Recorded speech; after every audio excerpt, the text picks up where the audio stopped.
अल्हम्दुलिल्लाहि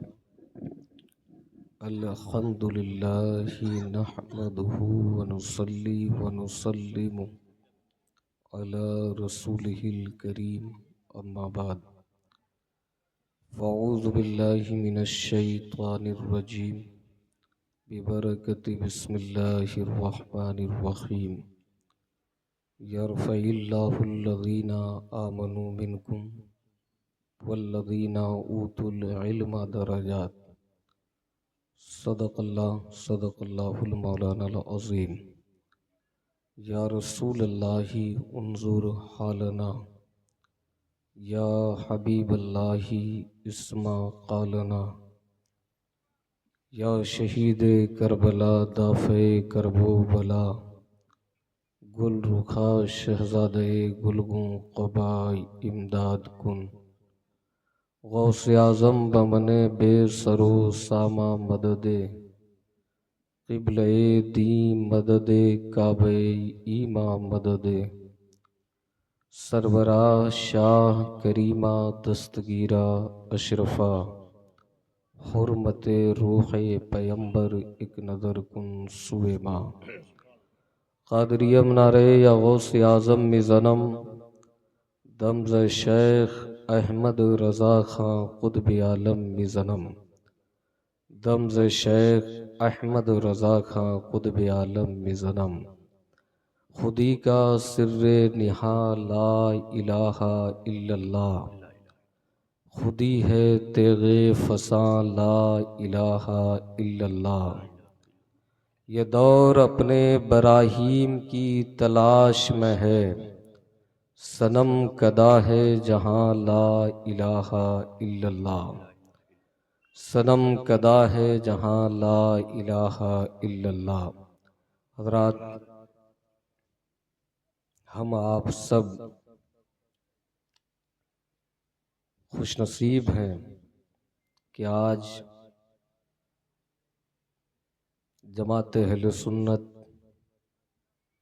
की मुमताज़ इल्मी अदबी शख्सियत, रूहानी शख्सियत उस्तादुल उलमा जलालतुल इल्म फ़क़ीह अहले सुन्नत हज़रत अल्लामा मुफ्ती अब्दुल जलील नईमी अशरफ़ी अलैहिर रहमतु रिज़वान की बारगाह में मोहब्बतों का खिराज पेश करने की गर्द से यहाँ बैठे हैं। ईमान की हलावत क्या होती है, ईमान के तकाज़े क्या होते हैं, ईमान के मुतालबात क्या हैं, उससे कोई भी बाखबर नहीं है। ये बहुत बड़ा अलमिया है कि हमारे घरों में दीन नहीं है। आज तो ये गनीमत है कि इतने लोग यहाँ बैठे हैं। मुझे लगता है हालात जिस करवट जा रहे हैं और जिस समत हम कदम बढ़ाए जा रहे हैं, आने वाली नस्ल शायद के इन महफिलों में बैठना गवारा करे और अपना वक्त निकाल कर बैठे। अभी आप देख रहे होंगे आपके नौजवान बच्चे, हाल ये होगा कि वो मोबाइल लेकर रोड चौक चौराहे पे जलसा सुनने के लिए भी आया है, उर्स के नाम पर भी आया है, तो हाल यह है कि वो यहाँ आने के बाद भी मोबाइल बीनी ही में मसरूफ है। हज़रात, याद रखें, हमारी नस्लों का मुस्तकबिल मुकम्मल तारीख ही तारीख है। हम उनके फ्यूचर के साथ इंसाफ नहीं कर पा रहे हैं, उन पर जुल्म कर रहे हैं। सही बात यह है कि हम खुद बूढ़े हो गए, बुजुर्ग हो गए, बहुत से जवान वो है जवानी की मंजिल पार कर रहा हुआ नजर आता है, कर रहा हुआ होता है, लेकिन हाल ये होता है कि कभी दीन के करीब नहीं गया। अब उस चमन में जो जनरेशन, जो नस्ल परवान चढ़ेगी, उनका हाल क्या होगा? वो नस्ल कहां से दीनदार होगी? हमने कभी इस हवाले से दिलचस्पी का मुजाहरा नहीं किया। यही वजह है कि आज हमारे बच्चे वो इस्लाम का बराए नाम, उनका नाम इस्लामी होता है, लेकिन वो मुल्हिद और एथिस्ट, मुर्तद, मुशरिक, दीन बेजार, तहजीब बेजार, इस्लामिक कल्चर से कोसों दूर, मगरबी तहजीब का दिल दादा, खुद को सेकुलर बताने वाला, लिबरल बताने वाला और मॉडर्नता के नाम पर फैशन करता हुआ वो दीन से दूर होता हुआ नजर आ रहा है। लोगों, ऐसे हालात में अगर हमने होश के नाखून नहीं लिए, अगर हमने अपने अंदर बेदारी पैदा नहीं की, तो आज मुफ्ती साहब का उर्स तो मनाया जा रहा है, याद रखें आपकी कब्रों पे फातिहा पढ़ने के लिए आपकी नस्ल तैयार नहीं होगी। आपकी कब्रों पे फातिहा पढ़ने वाला कोई नहीं होगा। उसकी वजह यह है कि जुल्म आपने किया है, आपने उन्हें दीन सिखाया नहीं, समझाया नहीं। कहने को हम कहते हैं आशिके रसूल हैं। रसूल पाक ने औलाद की तरबियत के हवाले से जो आपकी रहनुमाई फरमाई है, जो हिदायत इरशाद फरमाए हैं, क्या आपने उन हिदायत के मुताबिक, उन गाइडलाइंस के मुताबिक अपनी नस्लों की तरबियत की, उनको राह हक का पता बताया? आज सबसे बड़ा मसला हजरात, कहीं अकीदे तौहीद पे हमला हो रहा है, कहीं अकीदे रिसालत पे हमला हो रहा है, अकीदे आखिरत को कमजोर करने की कोशिश की जा रही है। और याद रखें, अमन की बहाली के लिए, पीस की बहाली के लिए, शांति की बका के लिए, इंसानियत की भलाई के लिए, समाज को सालह बनाने के लिए जरूरी है कि बुनियादी तौर पर हम अपने बच्चों को अकीदे तौहीद सिखाएं, अकीदे रिसालत सिखाएं और उनका अकीदे आखिरत मजबूत करें। और जब तक ये अकीदा मजबूत नहीं होगा, वो कभी भी दीनदार और ईमानदार नहीं हो सकता है। नहीं मालूम कब जाकर वो बेईमानी के आगोश में जाकर बैठ जाए। बेशक बेशक, यह हालात, बहुत अच्छा। इसलिए लोगों, आप समझें, हालात की नजाकत को समझें। अभी आपको एहसास हुआ होगा, नाम है मुसलमान का, और ये एक सोची समझी साजिश का नतीजा है कि मुसलमानों के खिलाफ ये मुनज़्ज़म प्लानिंग है, इसलिए कि इस्लाम से दुनिया की कोई ताकत मुकाबला नहीं कर सकती, कोई कुव्वत मुकाबला नहीं कर सकती। तो हुआ क्या कि इन्हीं में से किसी को चुनो, नाम इनका रहेगा, काम हमारा होगा, मिशन हमारा परवान चढ़ेगा, तहरीक हमारी आगे बढ़ेगी, हमें फरोग मिलेगा। और उनका मिशन क्या है? दीन बेजारी का मिशन है, खुदा से दूर करने का मिशन है, इस्लामो सुन्नियत से इंसान को बदसन करने का मिशन है। और इसी मिशन के तहत तमाम दुनियाए कुफ्र मुत्तहिद है और वो सब इस मिशन के तहत काम कर रहे हैं। लेकिन अब भी हम बेदार नहीं है। हमारे तुम्हारे इमाम आला हजरत इमाम अहले सुन्नत ने 1 सदी पहले हमें और तुम्हें होशियार करते हुए कहा था, सूना जंगल, रात अंधेरी, छाई बदली काली है, सोने वालों जागते रहियो, चोरों की रखवाली है। सोने वालों जागते रहियो, चोरों की रखवाली है। हर तरफ से दाखिली हमला आप पर, खारजी हमला आप पर। दाखिली हमला क्या कि बनाम मुस्लिम कोई न कोई फित्तीन आपके दरमियान आकर आपको फरेब देना चाह रहा है, आपके दीन के साथ खेलना चाह रहा है, आपके ईमान के साथ खेलना चाह रहा है, आपके अकीदे को ताराज करना चाह रहा है, आपके सीनों से हुब्बे रसूल को गुल करना चाहता है, उसके चिराग को, आपके दिलों से खशियत रब्बानी के जलवों को मध्यम करने की कोशिश कर रहा है। और अफसोस यह है कि सिर्फ वो चाह नहीं रहा है, बल्कि उसकी चाहत के मुताबिक आप अमल कर रहे हैं, उसकी ख्वाहिश के मुताबिक आप अमल कर रहे हैं। आपको दीन से कोई मतलब नहीं। कुरान, अल्लाह अकबर, कुरान किताबे हयात है, कुरान दस्तूरे हयात है, कुरान आईने जिंदगी है। हमने उसे सिर्फ क्या चहलुम तीजा 10वां 20वां के लिए उठा कर रख दिया, चूमा चाटा और बंद किया और ताक के नजर कर दिया, ताकि निसिया के नजर कर दिया, जबकि कुरान हमें ज़ाब्ते हयात बताने के लिए आया था। हजरात याद रखें, खुदा कहता है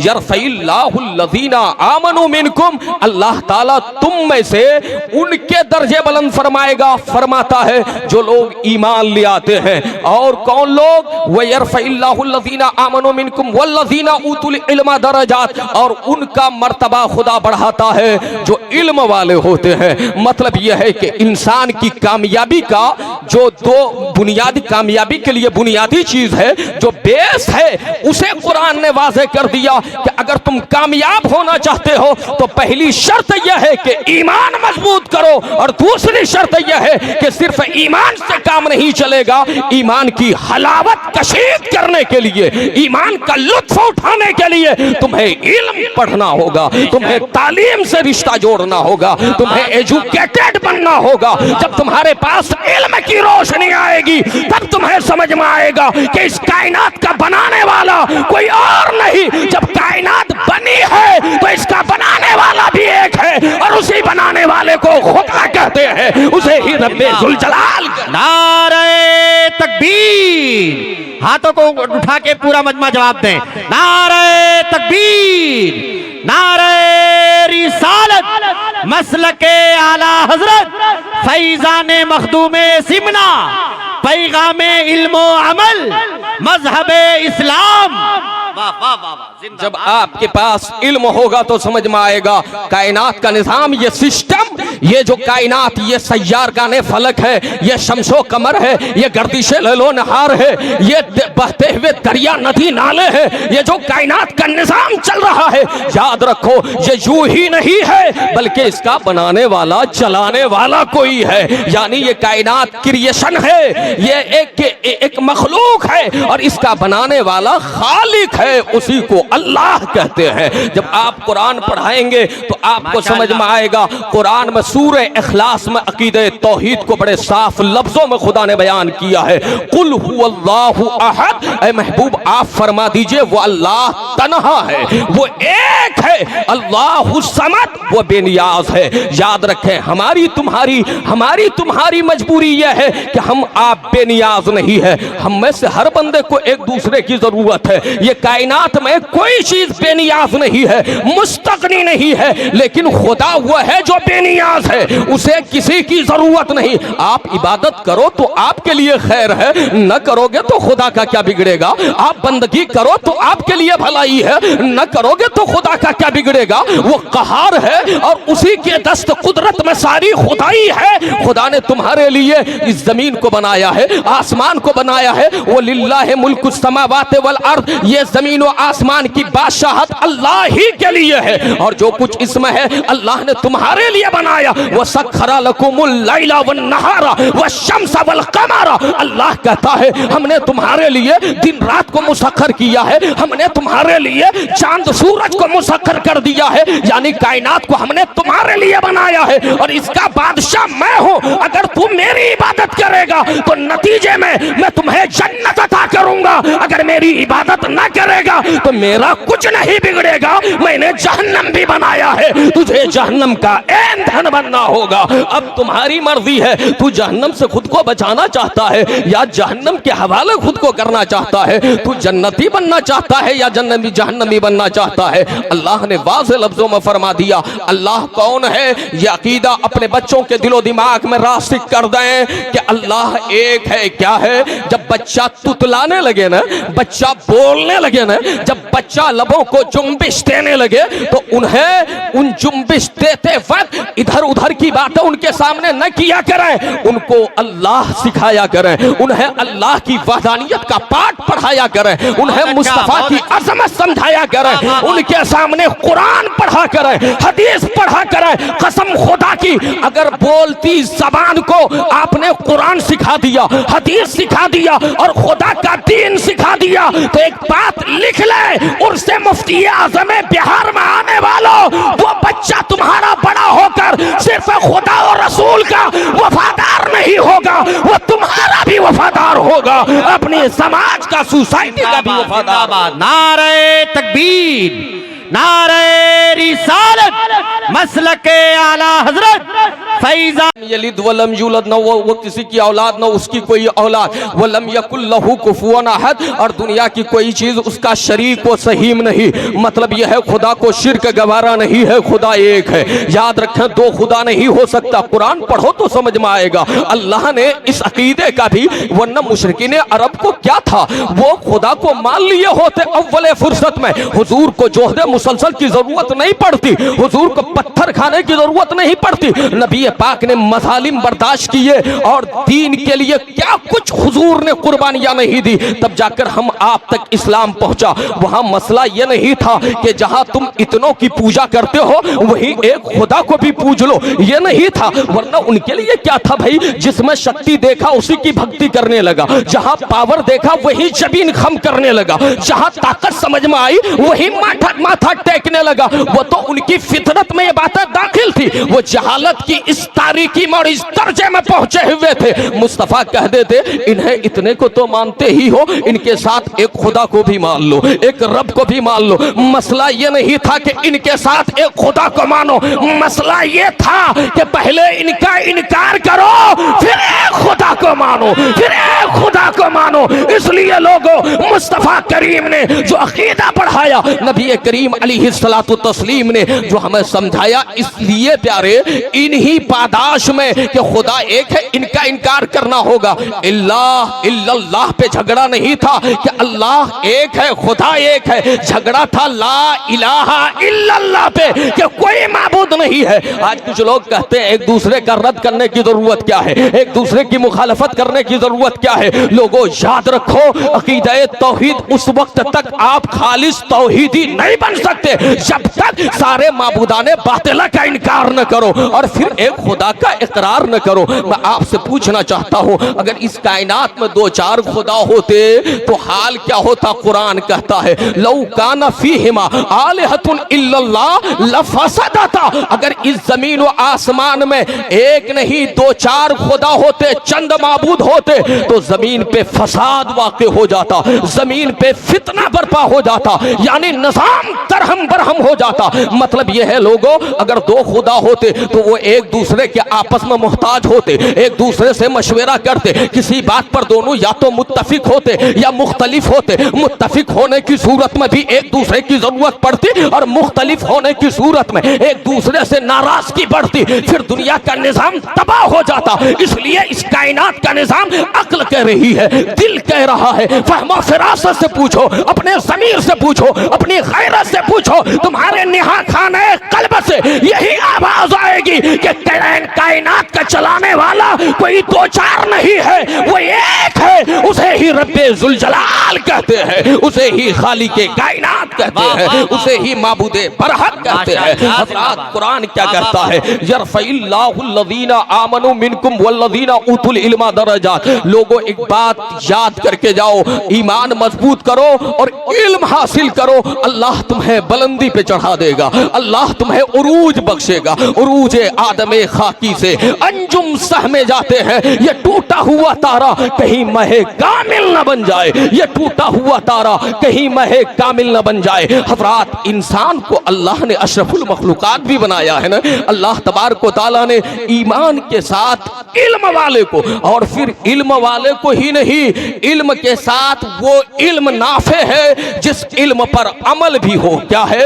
अमल भी हो। आज हम जलालतुल इल्म उस्तादुल उलमा मुफ्तिया आज़म बिहार की बारगाह में खिराज पेश करने के लिए आए हैं। यूं ही नहीं आ गए हैं, हमारे यहाँ हजारों शोरमा कब्रों में लेटे हुए हैं, उनकी हड्डियां तक महफूज नहीं होगी। हजारों दौलतमंद कब्रिस्तान में दफन हुए, कब्रों के निशान तक मौजूद नहीं है। लेकिन आज मुफ्ती अब्दुल जलील साहब जैसे कल जिंदा थे, वैसे ही हमारे दिलों में आज भी जिंदा है। ये हयात कहां से मिली, ये जिंदगी कहां से मिली? तो जवाब मिलेगा, ये जिंदगी ईमान, इल्म और उस इल्म पर अमल करने की बुनियाद पर मिली है। लोगों, ईमान मजबूत करो और इल्म की रोशनी में अमल करते जाओ। परवरदिगार आलम तुम्हें यहाँ भी बुलंद फरमाएगा, वहां भी बुलंद फरमाएगा। माशाअल्लाह, जिंदाबाद जिंदाबाद। समझ में आ रही है? वाह वाह वाह, आ रही है भाई? भाई तो मोहब्बत से बोलिए या रसूल अल्लाह, या रसूल और अल्लाह। मचल कर बोलिए सुभान अल्लाह। सुभान अल्लाह, आप सुभान सब अल्लाह। जानते हैं, मैं तो समझता हूँ ये भी बहुत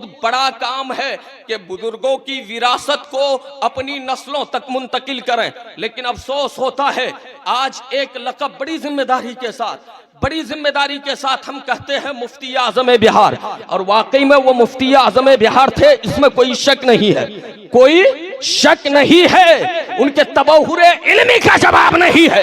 लेकिन यहाँ के उलमा से मार्ज़ करूंगा, मुफ्ती आज़म बिहार यूं ही तो नहीं बन गए थे, बल्कि निस्फ सदी तक दरसगाहों को जीनत बख्शते रहे, तलबा को खूने जिगर पिलाते रहे, इल्मे हदीस व फिक़्ह का दर्स देते रहे, तब जाकर मुफ्ती आज़म बिहार बने।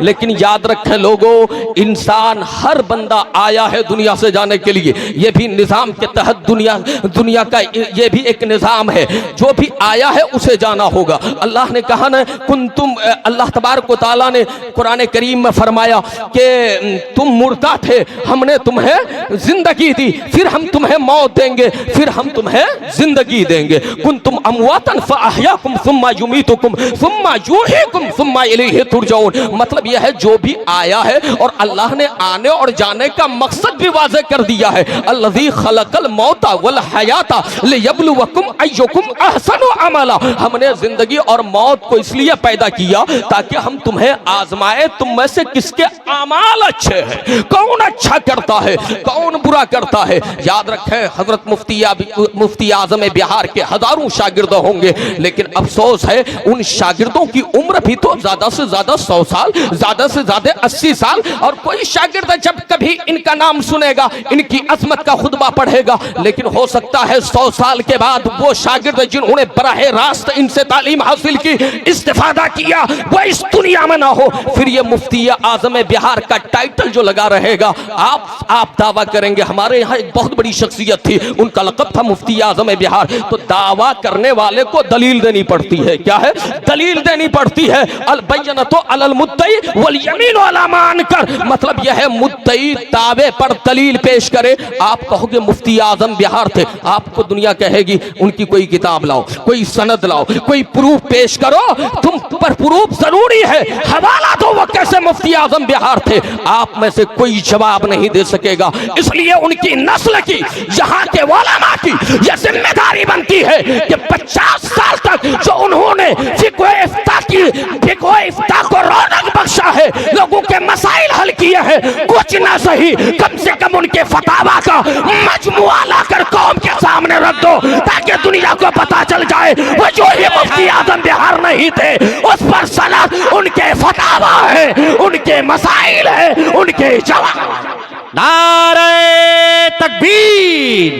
अब नहीं बोलिएगा तो कब बोलिएगा, बोलिए सारे लोग, नारे तकबीर, नारे रिसालत, मसलके आला हजरत फैजान हुजूर मुफ्ती आज़म बिहार, नारे तकबीर। वाह वाह वाह वाह। आज के दौर में बहुत अच्छा, दिखते हैं। मैं तो कहता हूँ अलकाब की, हमारे यहाँ जो खतीब बन गया तो कुछ भी बन गया, जो शायर बन गया तो कुछ भी बन गया, खुले आम उसके साथ बेरहमी के साथ खिलवाड़ होता है, उसकी इस्मत तरी की जाती है। लोगों, इन अलकाबात के बोछार में कौन किसको मानने के लिए तैयार होगा। हजरत मुफ्ती अब्दुल जलील नईमी अलैहि रहमा, मैं यूं ही नहीं अर्ज कर रहा हूँ, वाकई वो मुफ्ती आज़म बिहार थे। शेखुल इस्लाम अल्लामा सैयद मदनी मियां किबला अदामल्लाहु ज़िल्लहु अलैना, जिनकी शख्सियत बड़ी आफाकी शख्सियत है, आज की इल्मी दुनिया में जिनके इल्म का जवाब नहीं है, रूहानी दुनिया में जिनकी रूहानियत का जवाब नहीं है, वह शेखुल इस्लाम वल मुस्लिमीन अल्लामा सैयद मदनी मियां फरमाते हैं कि मुफ्ती अब्दुल जलील साहब